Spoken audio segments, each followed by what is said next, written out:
recording here. Okay, so we will take just a quick detour to thank all of the folks who helped make our festival possible, and then we will come back and get things underway. One moment, please.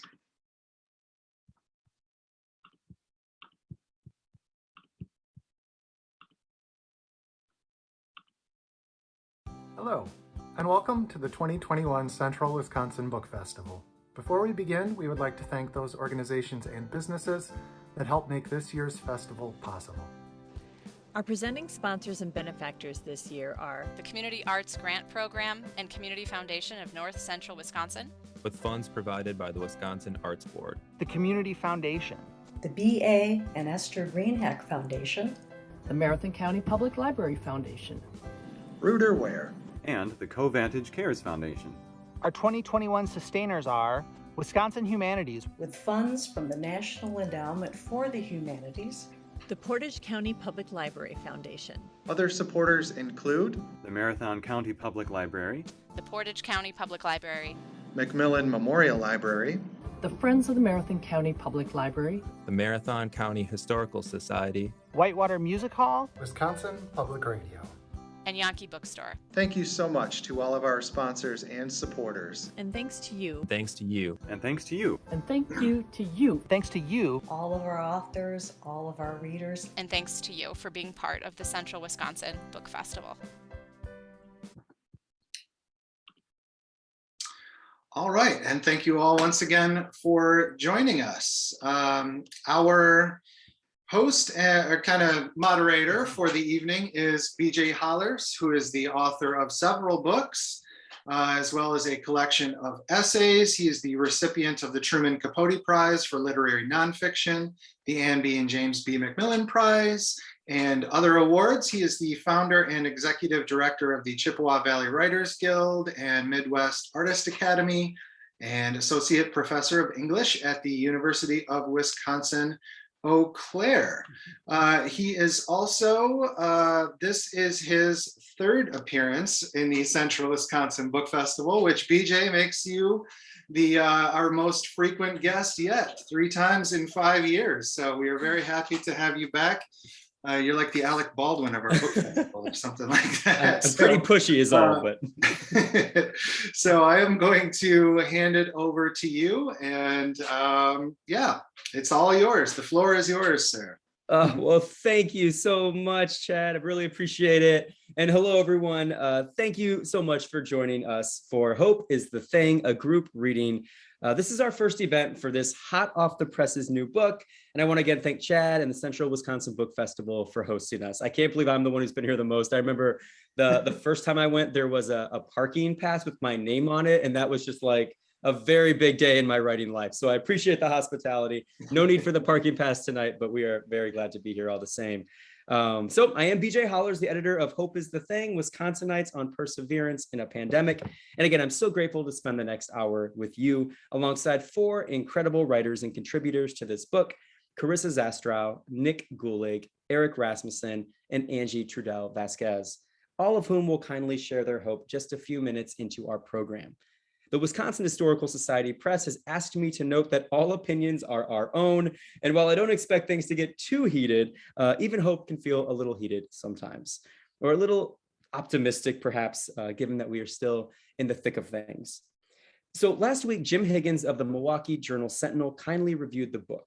And he wrote something which I think is vitally important to this idea of hope at this moment in time. He wrote, "If more than 19 months of pandemic and political turmoil have made you leery about cozying up to fuzzy words about hope, be not troubled. Most of the contributions here are grounded, even tough-minded," which is to say we understand that there are limits to hope. In the introduction, I write something to the effect of, hope can feel like a telescope when hope can feel like a telescope when what we need is a rocket ship. By which I mean that hope always feels like some distant thing we can barely see, when what we'd rather do is simply get there, to get to that place we've been hoping for. And hope alone won't guarantee our arrival. Try to slide ahead here. There we go.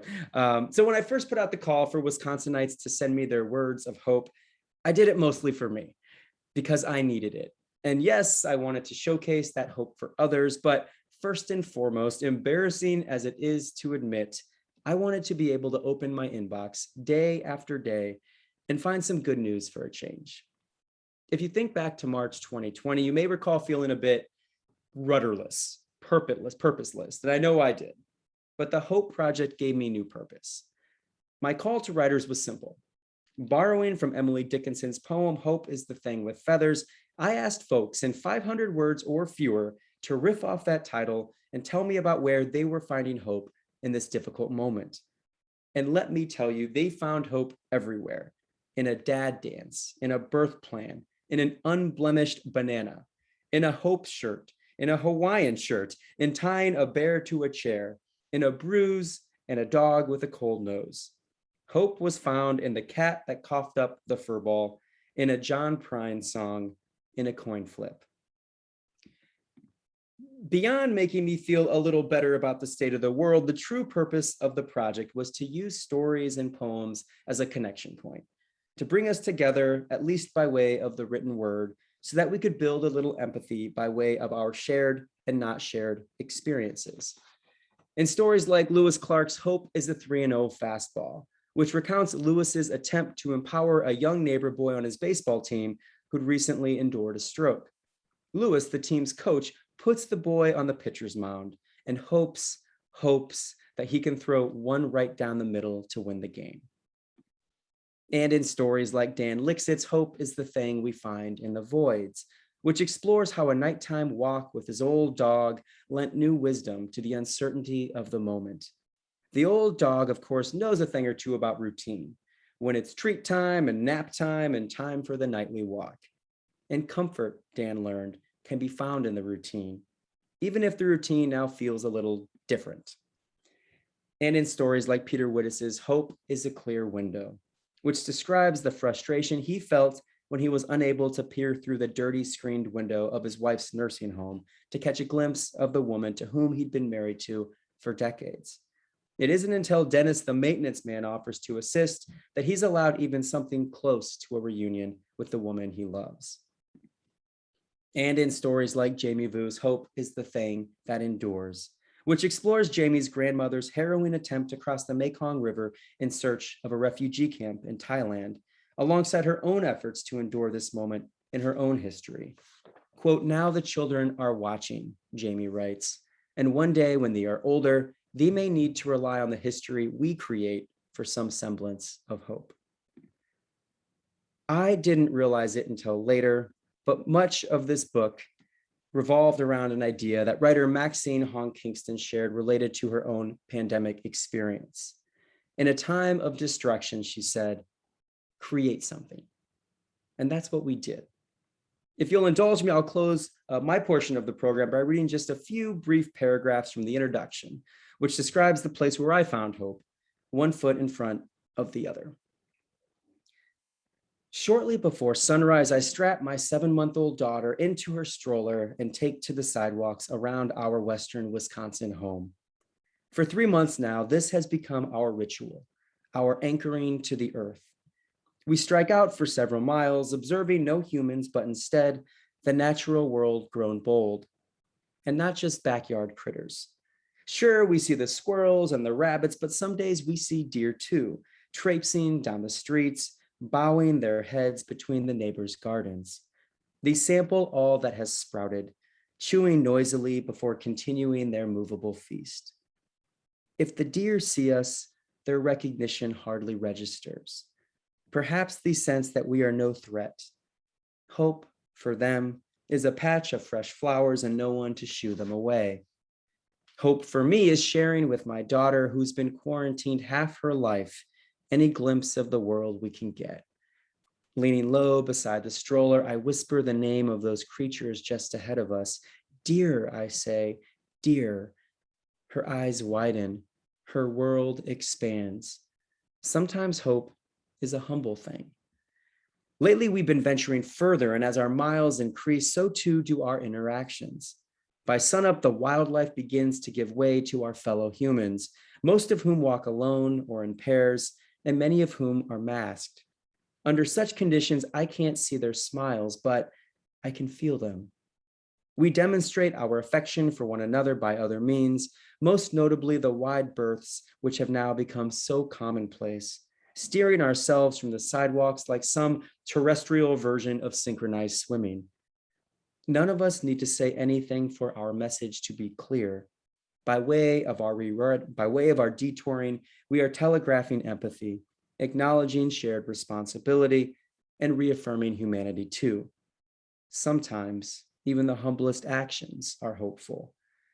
One morning, as a walker and I engaged in the awkward who goes which way shuffle, we both found ourselves laughing at an experience that seemed equal parts necessary and absurd.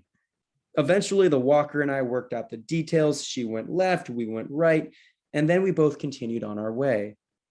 But before she was out of sight, I turned the stroller around so my daughter could get a quick look at the creature just ahead of us. Person, I said, person. We continued on, one foot in front of the other, moving toward that better world. And now, it is my great pleasure to introduce you to tonight's featured readers, all of whom I'll introduce now and then allow them to take the virtual stage one after another without further interruption from me. First up, we have Carissa Zastrow, a writer and students affair professional who resides in Wausau and whose writing has appeared in Twig and Wisconsin's Best Emerging Poets. Following Karissa is Nick Gulig, a Thai-American poet from Wisconsin. Nick is the author of several collections of poetry, including Orient, which was the 2017 recipient of Cleveland State University's Poetry Center Open Book Award.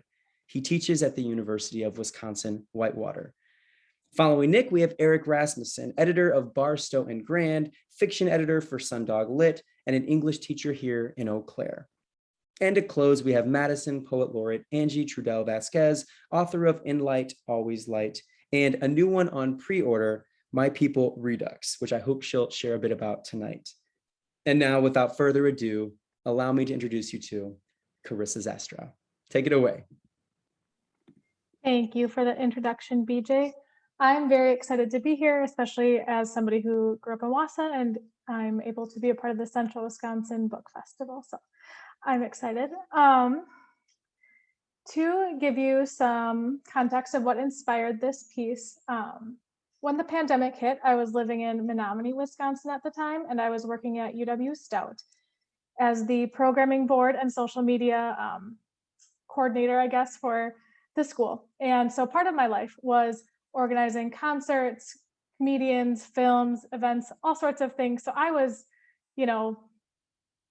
running events 3 to 4 nights a week. I was finishing my master's. I was, running all over to see friends, family, my boyfriend at the time. And so then when the pandemic hit, everything just kind of stopped. And to go from that busy lifestyle to, working from home. I mean, my program was online for school, but to only be at home while doing homework was a very different change of pace for me. So I took some time to find the little things every day that inspired that hope and that feeling like things will become normal eventually, even though things weren't normal at that time. It's been kind of fun as I prepared for this to look back and see the ways my life has changed a little bit and how, going from that crazy busy, and I'm still a little bit more cautious as we get to this phase of the pandemic. So without further ado, I will share my piece. Hope is a thing so small, you might almost miss it. When I first heard the whispers about COVID-19, I hoped it wouldn't make its way north. But then schools and businesses shut down and cases were reported in my county. I felt as though I was sinking, sucked down, and trapped in quicksand. While I try to find my new normal, I have been trying to find the calm in quiet and solitude. As someone who thrives on busy hallways, social interactions, laughter, and events, I've had to dig deep to find the small moments that inspire hope. I found it in the 2-hour conversation for the second night in a row with my youngest sister, whom I haven't talked to in months because we've been too busy. We laughed until we couldn't breathe, and tears trickled down our cheeks. My heart felt lighter. I found it watching a robin dance on my lawn, 2 days after the first day of spring, and 4 days after my social isolation started. He didn't fly away as I made my way past him to my front door. I paused for a minute as he hopped toward me and looked into my eyes before chirping. I watched until he flew away, a reminder that freedom will come again soon. I found it in words, first in a phone call about my grandfather. I chose to focus on the words caught early and very healthy rather than cancer and surgery. Next, between the words in my new book, allowing me to escape real life for a while and live in a pandemic-free world full of social interaction. I found it in the texts, phone calls, emails, and other messages from my coworkers, colleagues, friends, classmates, and family, checking in to make sure I'm okay while isolating alone. I take these moments to reconnect now that parts of my life are on pause. I found it in a stranger who yelled hello to me through her face mask from a safe distance, a sign that we have not lost our kindness in the madness. I found it in a new song that I play as loud as I can. I scream along with the artist as I wander around my house, trying to stay busy and keep my anxious thoughts at bay. I found it along the riverbank as I listened to the water rush by and cleanse my soul. Looking up at the sky, I took time to imprint the gradation from orange to pink to purple as the sun set in the distance. I found it when the sun burst through the clouds after a week of grim gray days, as if exclaiming, "Don't worry, I am still here." I turned towards the sun, soaked in its warmth, closed my eyes and whispered, "Me too." Thank you.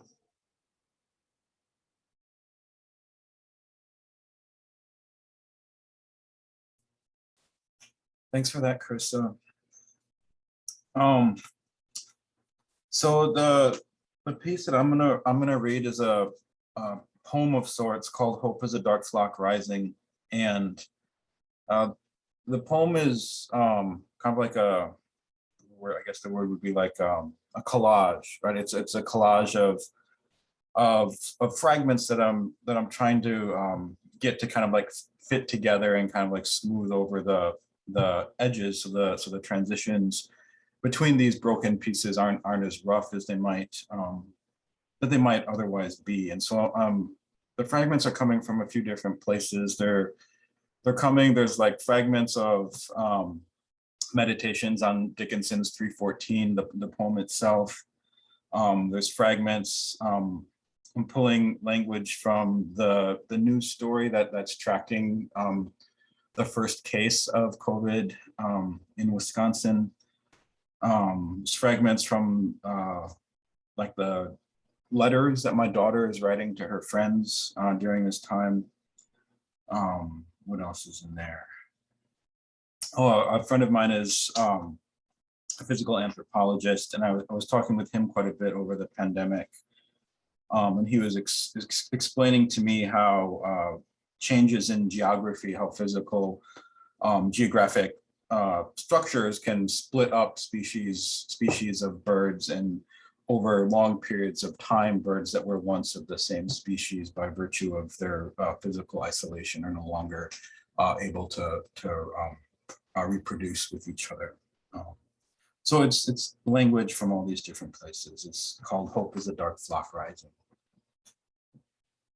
In Dickinson's 3:14, the poet turns her hope into a word. I'm almost 40. Because they've started coming back, I imagine this desire blurs into a horned lark. It's February, cold, and local outlets announce the presence of the virus in Wisconsin. Such is the power of metaphor. According to reports, the patient walked alone into a hospital. My body slows into its history. In periods of lasting isolation, the theory of allopatric speciation contends that over time, some birds phenotypically respond to their geography. How are you doing? My daughter writes in a letter to her friend. Metaphors conflate. Separating species, this variance in habitat demands a new vocabulary. Their symptoms were consistent. In the open field between an object and its import, language clutches at the air. I really hate this virus. And yet, for Dickinson, The bird that hope becomes is either prior to or after speech, a thing with feathers that perches in the soul.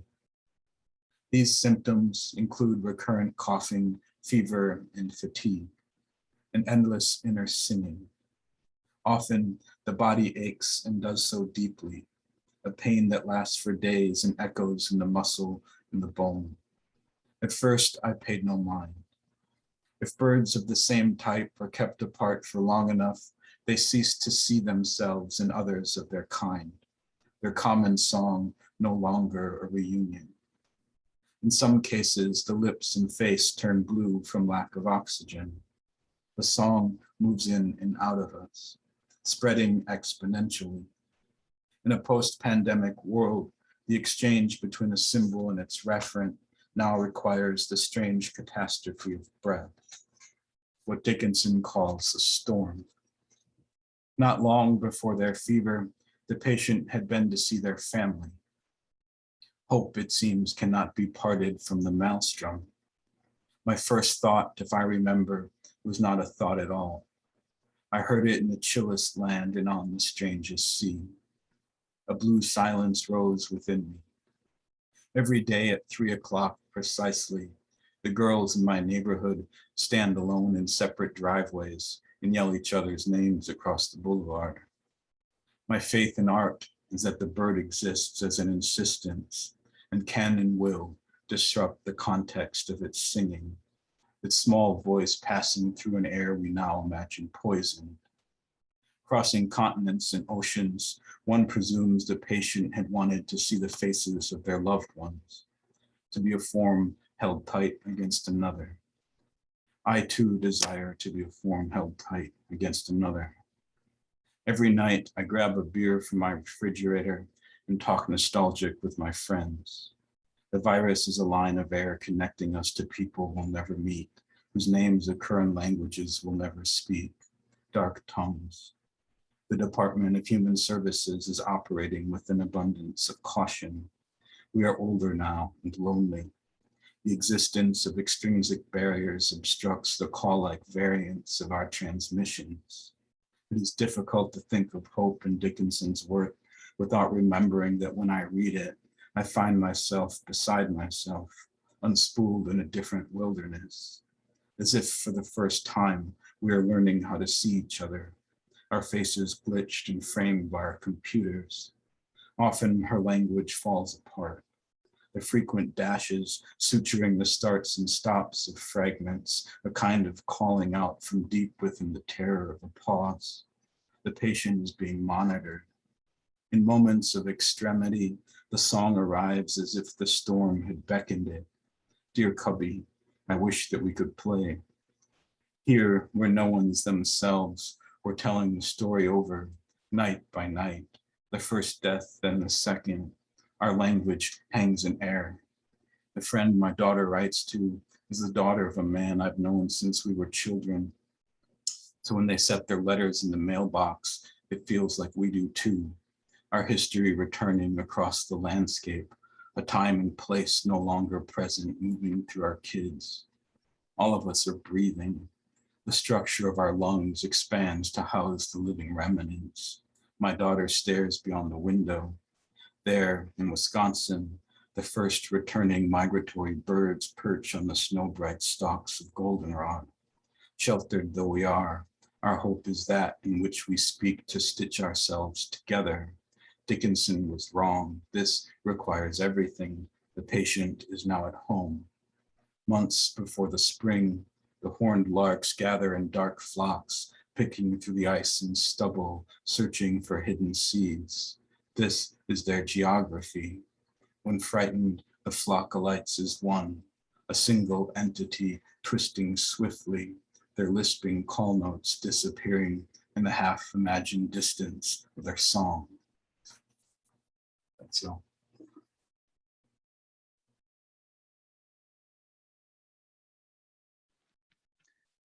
All right. When it comes to the pandemic, I think that I was pretty hyper-focused on kids, and I love, Nick's images of the daughter shouting the friend's name from the the driveway and the sending of letters. Like BJ mentioned, I am a high school teacher, and during the spring of 2020, my own kids were in 4th and 6th grades. So like many people that had young people in the house, right, what to do with the kids and how to deal with them, and what schedules we could create definitely kind of took focus. And even now, right, as we've come back to school for a month, it really is becoming clear how much of a generation defining time this will have been, right? Prior to the pandemic, I think we were doing an okay job like combating the onset of screen time and all that. And afterwards, we way lost that battle, right? In both, schooling and how our kids communicate with each other and everything. So at the time I was very focused on, scheduling reading time and family games, and I marched my kids into the basement and made them meditate every day. And I don't know to what effect. But, the piece I came up with will always remind me that that's very much where my headspace was with my students and with my own kids. So this is called Hope is Tying a Bear to a Porch Chair. In the early days of a shelter order, we desire to help, support, entertain, and distract. For a minute, I toy with the idea of learning the hustle on harmonica to accompany my son, who is learning the hustle on trombone, so we can make some hilarious and unbelievably shareable video. My son is not interested in that level of commitment. Honestly, neither am I. But soon, an idea comes across my feed for a community-wide effort that is more our speed.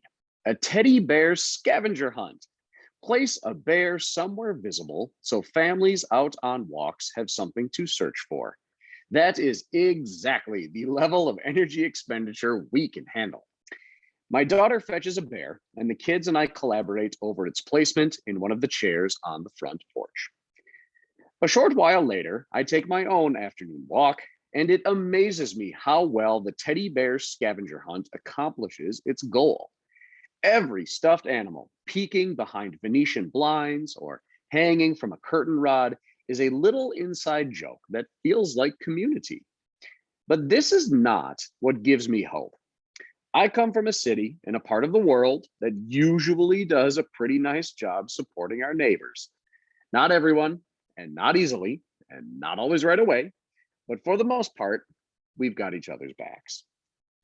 After my loop around the neighborhood, I pass in front of my own house with my daughter's stuffed animal out front. As far as scavenger hunts go, ours is a bit of a challenge. The bear is the same color as the chair upholstery, and it can only be seen from a certain angle. But another thought occurs to me. Call it the jack-o'-lantern concern. What if a bunch of neighborhood youths decides our bear is ripe for shenanigans? Get some rope, I tell my son when I enter the house. We have to tie up that bear. This is what gives me hope. Pranksters targeting our teddy bear, people on the internet griping about having to stay inside and arguing about what counts as an essential business, all the testimonials of rampant screen time and day drinking, without discounting the need to take a pandemic seriously and act with each other in mind. I love that the fear doesn't entirely consume us. The empty roads fill me with confidence that we shall weather this crisis. The occasional car does too. From the sidewalk, you can't tell that our bear is trussed up like a prisoner in a spy movie, but it's there, representing both our nobler intentions and our basal instincts. We need both to get us through. Adorable plush smiles on our faces and double knots around our necks and paws.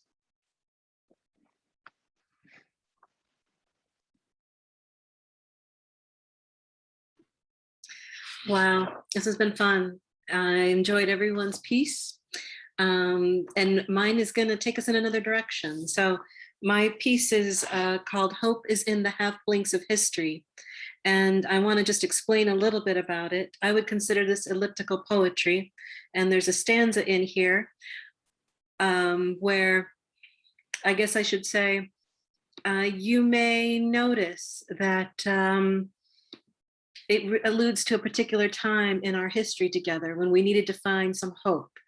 And I've been on the front lines of civil liberties and civil rights, and now I work in domestic violence. And I always need to find hope. And I've been an activist for a really long time. And that requires a certain amount of hope as well. The other thing I think you should know about this piece is that I have a lovely husband, and he often shows up in my work. And that's the thing about when you're a writer, the people you love, as you all have written about people, you come into the work. And I think that's a beautiful thing, right?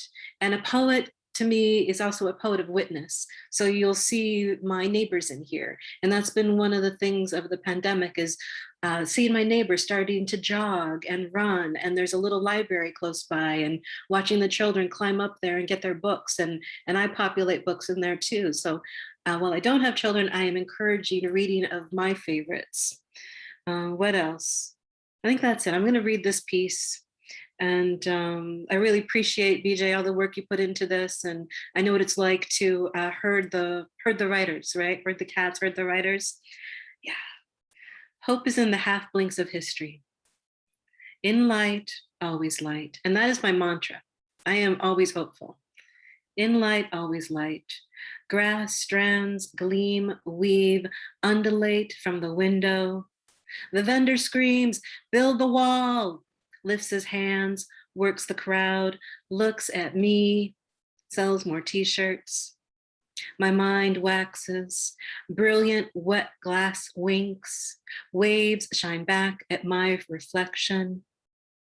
I am dazzled by the sun glinting off my cat's whiskers. He lays on his back, flanks flayed by the deck, half shade, half light. First graders play football on marigold carpet in our shared backyard. The smile on their faces when they catch it warms us, childless apartment dwellers behind glass walls. The poet reads a book of poems, then walks to the park to think. She does not know what she is going to do. Hike the sled hill or swing on the swing. If no children are present, she will swing until her stomach says no, then descend from her height among the treetops and head home. She circles the preserve, full of earth thoughts, falling leaf music, crashing, crushing sounds and auburn smells float up from her footsteps. She thinks. We spin on Earth's axis, half blinks of history. Thank you. Well, that was just lovely. Thank you all so much. I've enjoyed working with you all so much and watching the pieces come in and then having the chance to kind of have this more celebratory moment with you all. So thank you.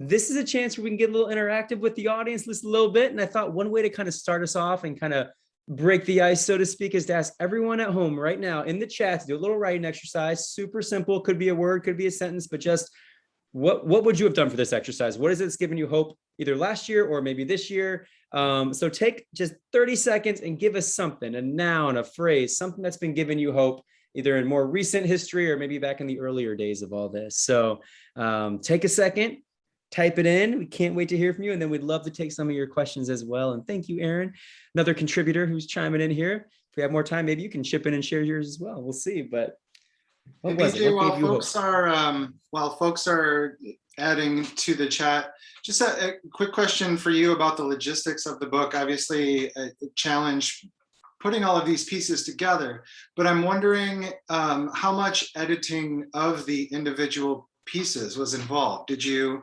just give me whatever you got and I'm not going to touch it? Did you have to work with 100 editors on editing 100 pieces? It's a great question. Process work. It's a great question. I think that the two poles I was vacillating between is, is this like a creative book or is it like a time capsule? Is it more history, And so if when the days now is feeling like this is a piece of history, let the pieces be exactly as they are, that's kind of how it would shake out. But more often than not, I kept seeing it as like a creative expression book, more on the artistic side, and maybe out of boredom or for a need to be valued and needed or something that I needed to do to keep my own hope alive. I offered a lot of suggestions for a lot of folks, and it wasn't that they were in any way required. No one needed to take anything. It was just, I was loving the conversation so much. And it felt it was probably pretty needy of me, you know, but, oh, I love this line. I'd love to hear more about this. Or now you're really onto something here. I'd love to a bit more on this, you know, and people are so generous. I don't know why anyone ever listens to me, period. It's not like they were getting big time money to be a part of this, but I think folks recognize kind of the democracy of this. Everyone got literally $10 for their piece. And that was the exact advance. 100 people, $10. That was the $1,000. Everyone got their $10. There were no complaints. There were a couple emails back and forth with the edits. Ultimately, whatever the writer went with in that final draft was fine by me. But I certainly did have my fingerprints on it more than it was probably necessary. And again, it probably had less to do with the work and more having to do with me and my neuroses and trying to be super involved. So great question. And thanks for bringing it up again. It was good to come clean on that one.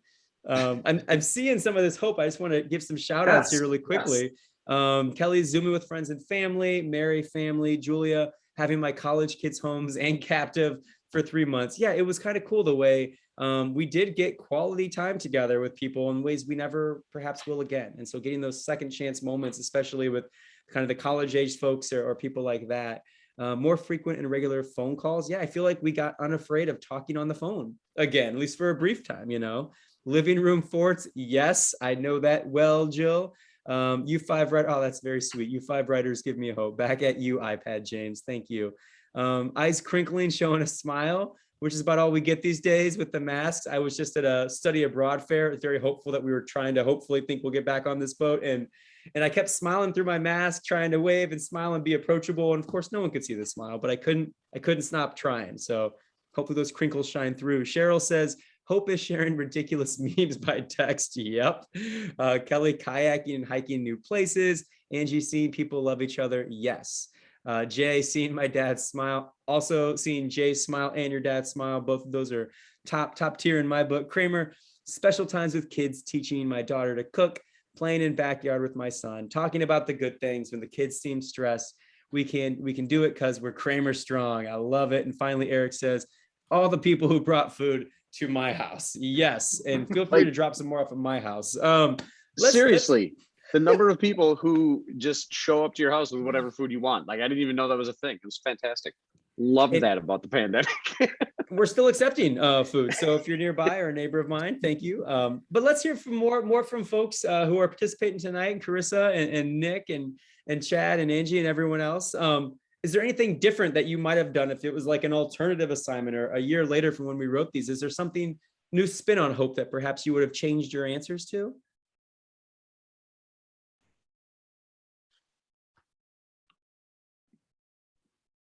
I know, I don't have an answer. I can start. All right, what do you got, Eric? Like I try not to forget the extreme. Let me start over. Whenever there's a change in my life, right? Like, I always respond by making really, really unnecessarily complicated plans that are way too broad to like ever come to fruition. And that's very much what happened this time. I mentioned, like, I had this daily schedule where we do homework and then family game, and then we'd meditate, and then we'd make dinner together, and then we watch a Marvel movie every night. And it was just this really insane plan. And at one point, my kids were like, Dad, just relax. Like, it's okay. So I think that, you know, now that whatever normal is now, you know, some version of what it used to be, and, you know, the new changes and everything. If I had to go back, I definitely would look at just the ways of coping, right? And my way of coping was to, turn this place into I don't know what you call it. Like, I guess it was school here, where I had my family all but scheduled down to their bathroom breaks. So, yeah. That's great. Anyone else over there?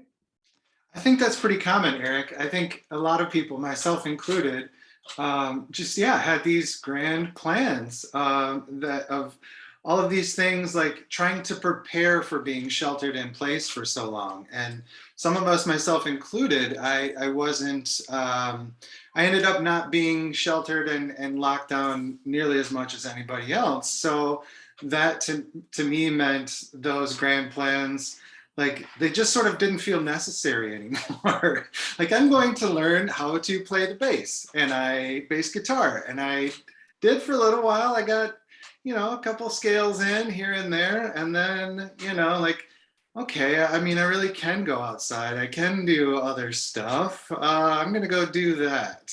And so that bass guitar has been in my closet now for the past probably, 9 months untouched. I wonder how many ukuleles and bass guitars were sold over the past year and a half. I feel like everyone I know knows two chords and a ukulele right now. So together we're quite the band. But anyone else, before I see we got a couple questions coming in, but anyone else want to talk about that? How hope has maybe changed or evolved? I used to measure the pandemic in weeks, and I would torture people and say, it's this week, it's that week, because I do have a little thing with numbers, and I don't think that's uncommon with poets. And so I don't do that anymore. And I apologize to the people that I inflicted that on. And now I keep thinking, and I don't know how y'all are going to take this, but I think we might be in this global situation for 5 years. So if it ends before that, I'm going to be really happy. But I look at how things are evolving, and I just need to be a little more realistic.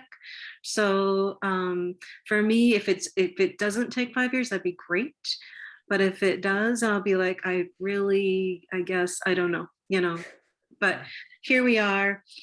And I did take up chess. And I've been teaching my nephew when I go to Chicago, and that's been fun. So yeah, there's that. I lose to my husband every time, but I could beat my 12-year-old nephew on occasion. Yeah. Love it. Love it. And Julie says here, there's a meme going around that says, dare to suck at something new, which sort of was the slogan of COVID. I think that speaks to all the new things we're trying out. But the trying is fun, right? I mean, the word essay, we always talk about essay means to try, to attempt. And so it's just one big essay we're all writing here. That's all it is. We have a question from Kramer to Eric, and he maybe kind of already sort of addressed it, but Kramer asks, how's your view on hope changed since remote learning to now you and the kids back at school? So you had remote learning primarily last year to some extent, and now we're all kind of back at it. How have your views changed? So yeah, we were totally remote in the spring of 2020. All last school year was a hybrid model. So, Eau Claire was half the student body any one time, 4 days a week. And now this year, Eau Claire's masked, but we are full time and it's going okay. And, the quarantines aren't too overwhelming. So it feels relatively normal. And yeah, I think in terms of how my views have changed, I would say that I think the hope is a little bit of a slower process than I think we all were expecting with the return to normalcy. And it's shocking to me, the tiny little daily skills that were lost in a year and a half that suddenly we all have to relearn. For example, with the students, right? They can't keep track of their stuff anymore, right? Like I've maybe once every few weeks, someone would stop back in my room to say, hey, did I leave my water bottle? And now it's weird. It's literally a dozen kids a day popping back in to say, hey, did you see my keys? Or I lost my AirPod. So even just like keeping track of your crap during the course of a school day is suddenly like a skill we got to relearn. So yeah, so I think, like BJ, you talked about, like you had this hope that we'd come back together and drinks and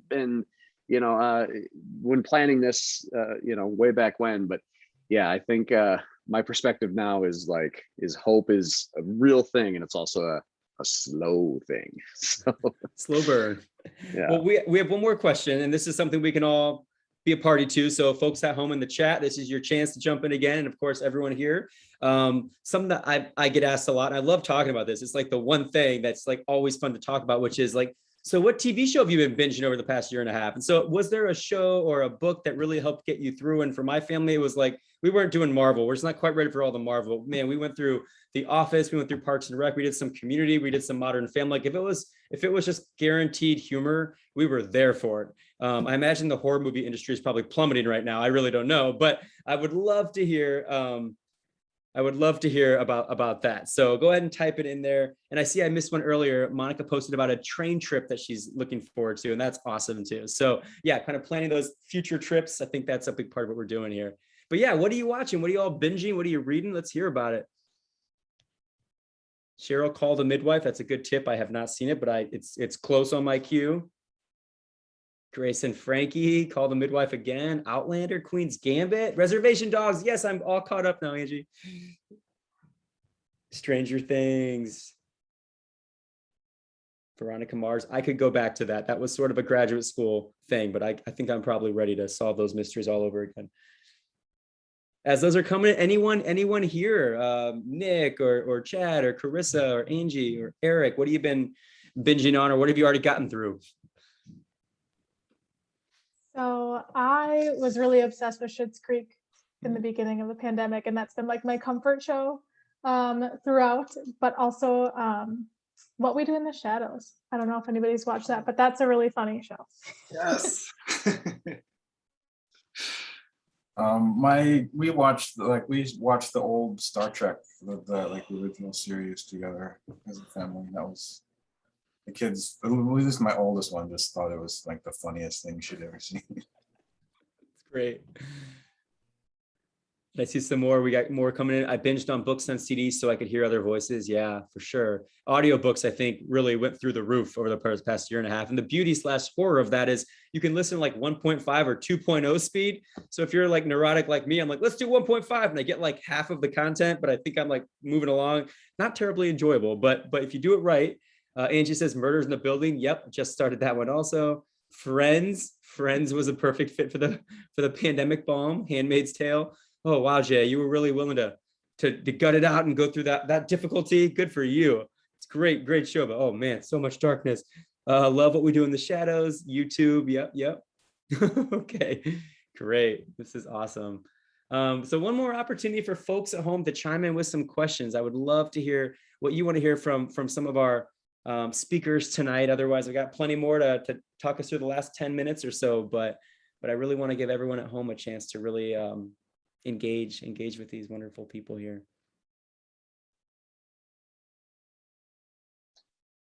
I guess I do have a question for any of you writers while other folks are thinking of questions. Do any of you, do you feel like at this point you are more adept or better equipped to persevere through difficulties? I know that's a very big question and it depends on the difficulty, but do you feel stronger, or do you just sort of feel beat down, or somewhere in between maybe, or do you not feel anything and we just are? I don't feel beat down. I don't, but that's me. But I've been productive, and I'm working on a few collections and I'm working on final edits. So for me, I always like the winter because it was time to like crawl inward and do some productive stuff. So I am determined to come out of this with a few more books. And I think that's a good way for me to channel lots of things. And my niece got married in May to her high school sweetheart, and that came, a lot of poems came out of that. So that's stuff I put aside. So I have a lot of things to work on, and that keeps me going. And I've got these nieces and nephews in Chicago. And I have to say, babies keep me going. Like, we have to make a better world for the babies. They deserve a better world. So I'm not giving up, no matter what. I think we need to think ahead 7 generations, right? Like, forget about Star Trek, which I love, by the way, but, like, how can we make, a better world? That's what I'm about. Anyone else on that great question? Are we more resilient? Do you feel stronger having endured what we've endured and prepared for whatever's next? I Chris think is thinking. for me, yes. So like living through a pandemic was kind of like my worst nightmare. And it's like, kind of like, oh, I've been doing it for 18 months, So, so I think, it obviously varies by like day by day, but I think overall it's like, just take it one day at a time. If you can get through this, you can get through anything, Yeah, Angie talked about her productivity during pandemic, and I see that question in the chat there too.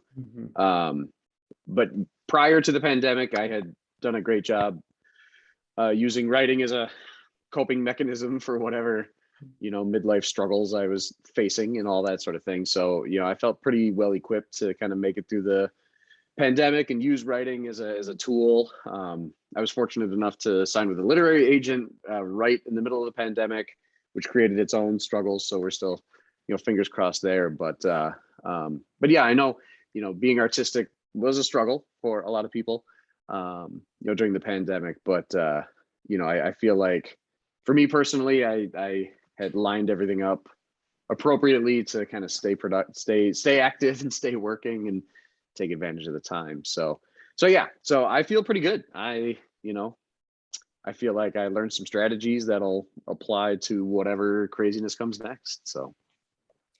And there's a lot more like treat yourself nowadays. I feel like I'm like, let's treat yourself. You've earned this cup of coffee. You've earned this ice cream at 2 p.m. You've earned this. It's just like, there's like a lower bar for allowing myself to indulge, I feel, on dumb things like chocolate or going for a bike ride or whatever. Cause I'm like, hey, we're in a pandemic. You've earned this 6 episodes of The Office today. No problem. Don't even worry about it. So I feel like I'm usually pretty strict on myself in terms of, not allowing any fun to enter my life, but I'm more interested in fun these days. So that's been good. And Leslie's question, which Eric alluded to, of course, is were you more or less artistically productive? And so we heard a few folks chime in on that, but if anyone else wants to take a turn at that, by all means. I mean, for me, it was way less. I mean, starting, I mean, it was startling. Like, I think most of my life I had, especially going through, for folks who've gone through, like if you pick up poetry in college for a lot of us, right? And so like, that you have time, like it's your part of your schoolwork, right? And then if you go on to grad school, like you have, all the time, like all you do is write, and then you go on, to your PhD, like again, it's just like, so for me, it was just all this time writing, and then like, like there's fellowships and there's residencies, and like everything's about like you, like everything's about like you in your work.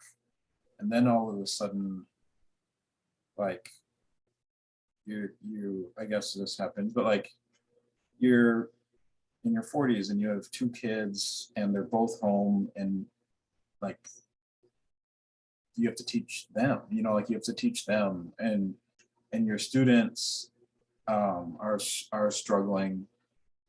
And so that means, so like the pandemic for teachers like turned teaching into like 2 full-time jobs. And so I think for the first time in my life, like I didn't think about my poems at all. Like there were just so many other people who needed things. And I think for me, like that was the first time that was like a source of joy, like other people's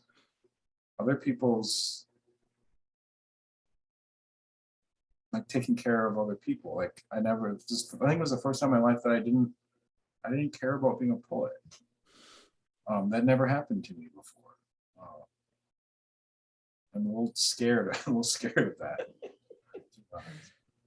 Yeah, it did shift our priorities in pretty dramatic ways, I think, and I kind of feel what you're saying there, Nick. You said it more eloquently than I could, but yeah, I mean, when I said I was kind of less strict on myself, I think I meant that in terms of writing too, not just ice cream eating, but like if I didn't write that day, well, probably someone needed something more than me fiddling around the computer trying to get a couple words to line up. It's not that the writing wasn't important to me, but it wasn't top priority in a pandemic right now. So that was maybe part of this too, like I just outsourced to labor to 100 of you folks, and then we had a book, so it worked out just fine. A few more quick questions here.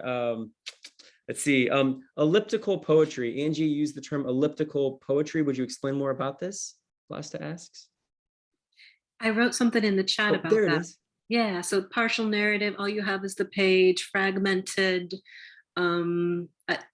It's something I really like and I enjoy doing. That's great. And then Kramer had a question here. There's a Wisconsin edition of this. Any ideas of branching out to other states, or has this been done? I don't think I'm the guy to like do the Oklahoma edition, but I think there's got to be someone in Oklahoma who could just knock this out of the park. And I'm certain there will be some kind of like StoryCorps version of this, if there isn't already, that will really capture these stories on a national level. But I'm always shocked that even things like the civil rights movement, like why is there not like a national StoryCorps specifically geared toward capturing those stories, And so there's got to be enough people out there with microphones to really capture this in real time. But I think maybe part of the problem is when we are still in it, maybe people have a hard time expressing it so in the midst of it still. But I sure hope that there are folks in every state that's kind of trying, in every place in the world that are trying to document this in their own way. That would be wonderful, I think, and useful to kind of compare. Yeah, Eric. I spent a lot of time reading slush piles for a couple of different publications, and it's almost a blanket policy that anything pandemic related is not good, and we can pass on it pretty quickly, because you're exactly right. You're still in the thick of it. How do you look and how do you process? But still, I mean, the Hope is the Thing book, just by nature of saying this is how we felt during the pandemic. I have gotten such a big kick out of reading through these, and it bucks that trend that maybe, we're too close. So yeah. That's great. Well, in the final 2 minutes, does anyone have any final questions, or I can throw out one more for the road, which we can all answer together?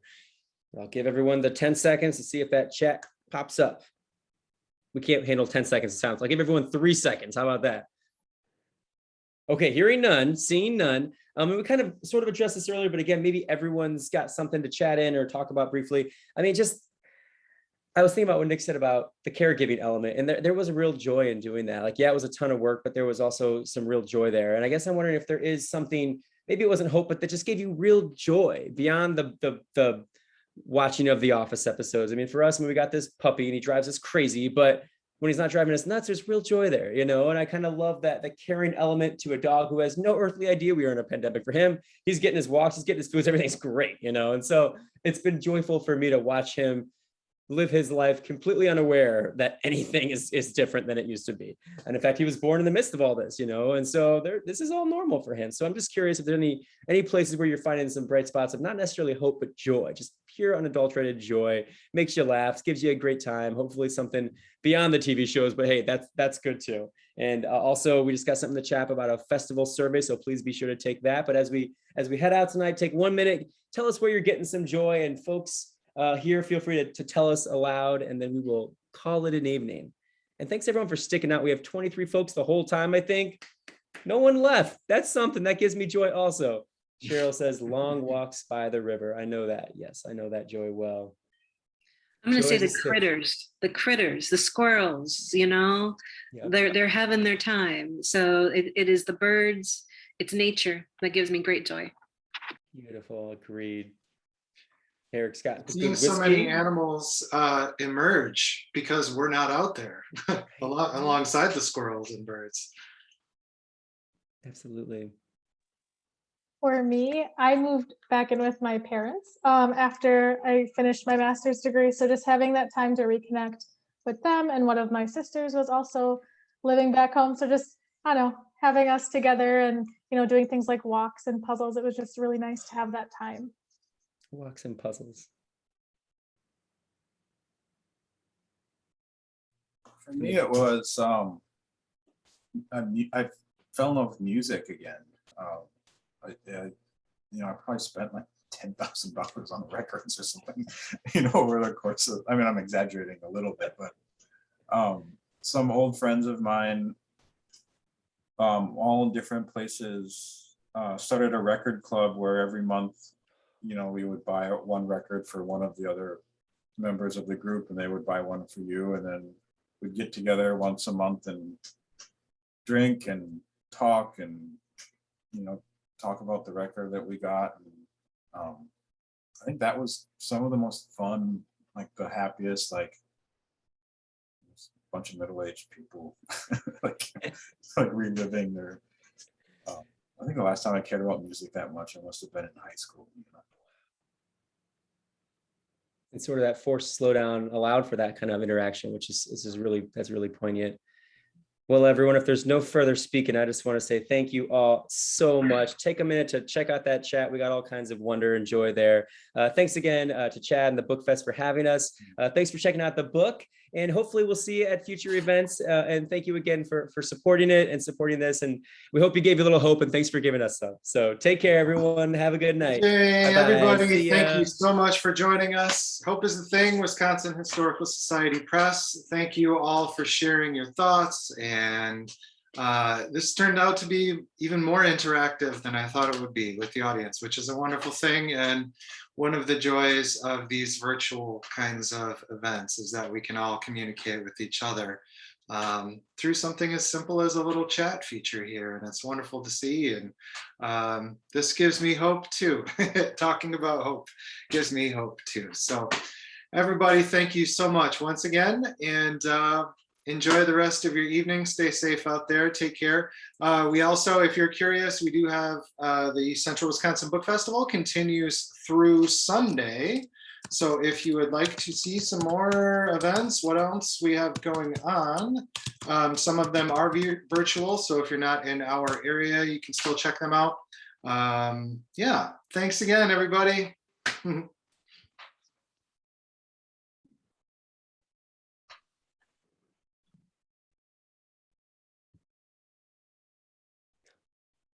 Well, for those of you still left, thank you all so much. That was super great. We have a few other folks, I think, here also, but that was just lovely. I just can't thank you all enough for being a part of this. So my sincere thank you. Thank you. Thanks, BJ, for having us. Woo, that was awesome. Yes. Anytime. Thank you, BJ. Highlight of my day right here. This Me is too. it. Me too. I'm just so grateful. I'm just glowing over here. So, well, enjoy it. Let's all go tend to our kitties and our puppies and all the stuff we got, and we'll talk soon. Okay. And our adult beverages. Yes. Bye. Good night, everybody. Take care. Thanks again. Bye. Good night. Take care. Thank you.